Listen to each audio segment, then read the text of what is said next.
What's going on, everyone? Back here with another video on my channel, Jake Snipes.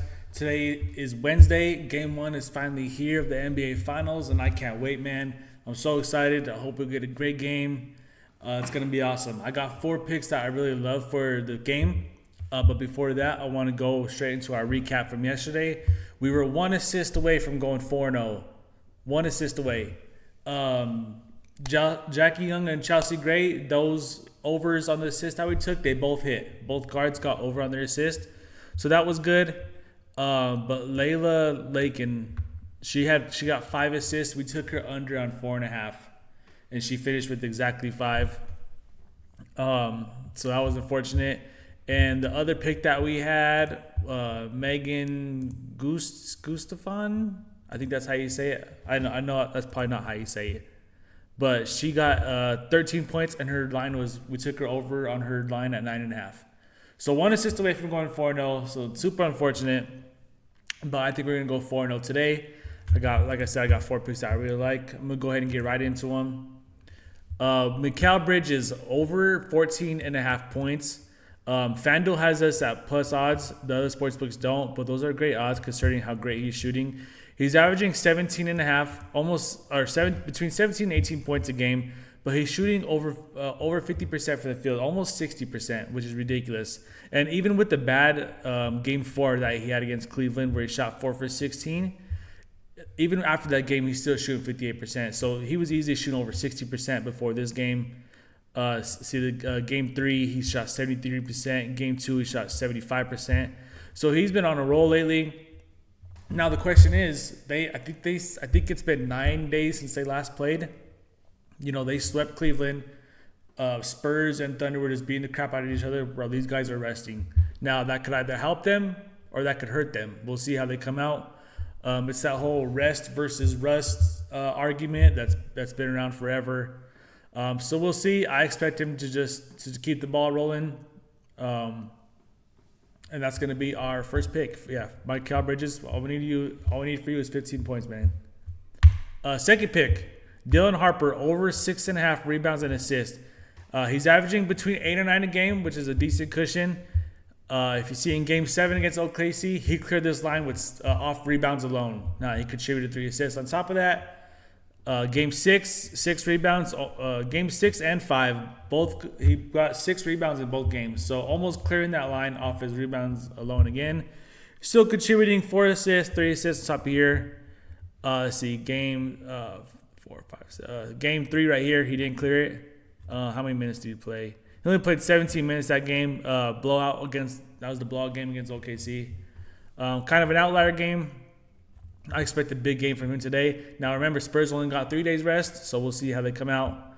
But he had an awesome Game 7, and I expect him to play more around the 25, 27-minute mark today.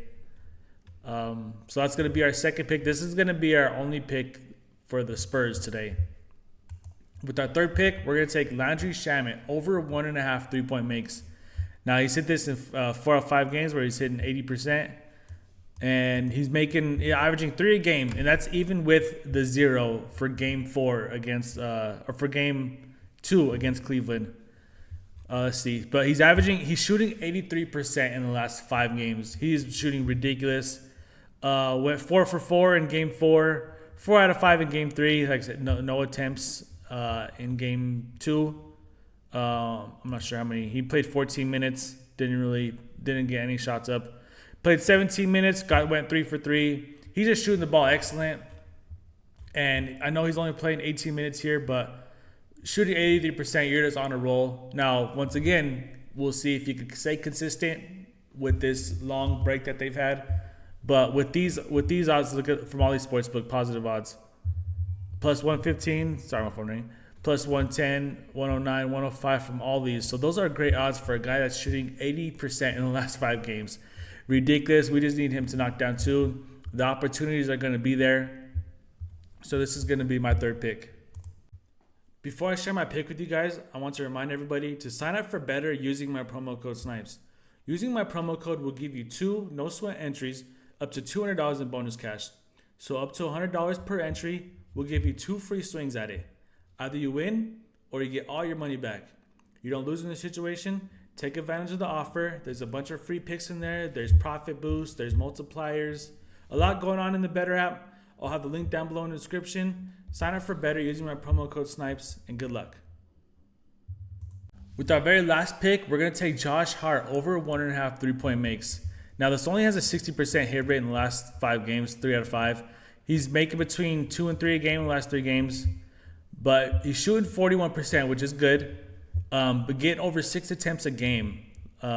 He shot 11 this game, 7 this last game. Now, if you don't like the 60% hit rate, not a lot of data really supports this, but this is coming from like the chess match that we're about to see. If I was the coach for the Spurs, I'm not putting Wemby on Cat. Okay, because Cat likes to play on top of the key on the perimeter, which means Wemby's going to have to come out, and now he can't protect the rim. If I was the Spurs, I would put maybe like Champagne on Cat, and I'm putting Wemby on Josh Hart, which means he's going to sag off Josh Hart, and the shots are going to be open. If he's going to protect the paint, that means he has to sag off him, so the attempts are going to be there. And he's already shooting between 6 and 7 a game now, so I expect that to go up if Wemby is on Josh Hart. Now, that's only if. It's a big if. It's a big risk. So we'll see how it happens, but that's what I would do. And also, I wouldn't put Cat on Wemby on defense either. I would put maybe OG on Wemby. I know the Knicks had to have seen the effect that Hartenstein did have on Wemby during the series. He did kind of wear him down and put his weight on him and kind of tire him out. And you saw that in a couple of games where Wemby just didn't have the legs. He didn't come out aggressive. His shot looks flat, not a lot of lift on his jumper. And I think that was the Hartenstein effect. He did, no matter what the Wemby number said, he did have an effect on him, and he did show some value. So we'll see if the Thunder do keep him. I think Hartenstein is out of there, but we'll see. I know it doesn't really have anything to do with these picks, but this is all going to be a chess match. We'll see how they come out in game 1. There's going to be some halftime adjustments. Then we'll see how they adjust in game 2. But it's going to be fun, man. It's going to be cool to see. I can't wait for game 3 when the game is in Madison Square Garden. That place is going to be live. But with that being said, sorry, I'm going off on a tangent here. But those are our 4 picks. Remember, we got Josh Hart. We just need 2 3-pointers, shooting 41%. Landry Shamet, 2 3-pointers, shooting 83%. Dylan Harper, over 6.5 rebounds and assists. Mikal Bridges, we just need 15 points. So it's gonna be cool to see. Are the Knicks coming out complacent after such a long break? Are Spurs gonna be tired, even though they just had a 3-game break? But they just coming off a 7-game series, and the Knicks have just been steamrolling everybody in the East. But the West is we all know is just a different monster. So I'm excited for the game. I can't wait. But that's going to do it for today's video. I think we might run WNBA back tomorrow, considering we were 1 assist away from going 4-0. We got to get our get back. But that's going to do it for today's video, man. I'll see you guys in the next one. Peace.